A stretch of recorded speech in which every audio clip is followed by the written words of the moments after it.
Un vieux célibataire de plus de 50 ans se rend à son premier rendez-vous arrangé, pensant avoir été posé un lapin. Pour ne pas gaspiller la nourriture, il vide d'un trait la bière de sa compagne. Mais à ce moment-là, la femme s'avance vers lui. Pour dissiper ce malaise soudain, il fait semblant de regarder la télé en se parlant à lui-même, ce qui laisse la femme perplexe. Après un bref échange, il réalise qu'ils ne sont pas compatibles et décide de ne plus se revoir après ce repas. La femme prend une crevette au hasard et s'exclame. Qui a mis autant de piment dans la sauce?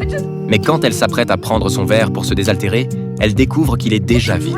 Elle réprimande l'homme pour avoir bu toute sa bière. Face à cette situation, l'homme reste sans voix et trouve rapidement une excuse pour partir, proposant même de partager l'addition. C'est ainsi qu'ils se séparent, mécontents l'un de l'autre. Depuis que sa femme est décédée des suites d'une maladie, Tom, père de 3 filles, s'efforce de leur accorder toute son attention.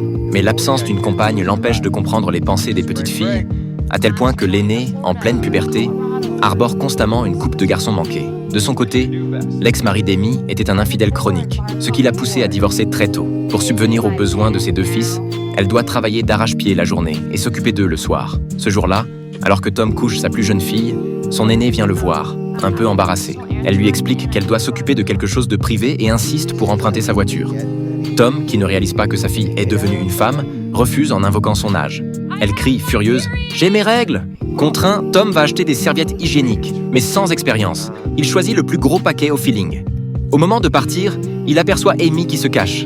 Il va la saluer, mais elle planque rapidement son magazine coquin, faisant mine de rien. Intriguée par ce qu'elle tient, Amy avoue.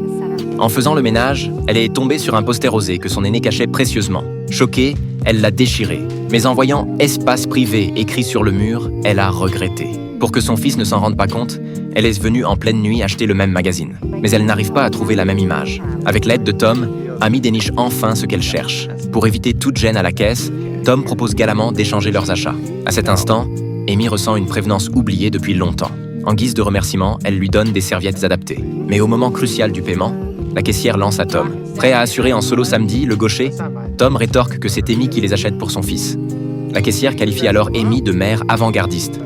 Elle n'en revient pas qu'il l'ait vendue ainsi. Ils se quittent à nouveau fâchés. Le lendemain matin, Tom frappe à la porte d'Amy. Dans la précipitation à la caisse, leurs cartes de crédit ont été inversées. Par politesse, Amy le fait entrer à contre-cœur. Mais l'arrivée de sa copine Annie perturbe leur discussion. Annie s'apprêtait à partir en Afrique avec son petit ami quand elle a découvert qu'il était marié avec des enfants.